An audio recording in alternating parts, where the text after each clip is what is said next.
100 years ago, World War I came to an end. In just 30 minutes before the ceasefire was declared, this soldier from Matthews died on the battlefield. He is one of many local service members who died protecting America.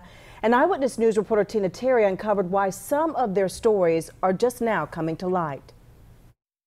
They have no family, so the American Legion has to speak for them. Philip Mowry, a Gulf War veteran himself, was preparing to remember the First World War when he uncovered the stories of two soldiers who grew up on the streets of Matthews. We have two sons of Matthews who are very interesting historically. When America entered the war in 1917, Private Grady Bost Hooks entered the U.S. Army. He was the last soldier from our part of North Carolina, and perhaps all of North Carolina, that died in the war. 30 minutes before the end of the war. Tragic. Private Joseph Lee Orr, also from Matthews, became a Marine. Turns out he was the first soldier from our area killed in the Great War. Remains of Private Orr and Private Hooks are buried in this old Matthews cemetery. When Mowry saw the headstones detailing when they died, he had to know more. They were both frontline soldiers, and what that meant was they were engaged in some of the most horrific fighting areas that any soldier in history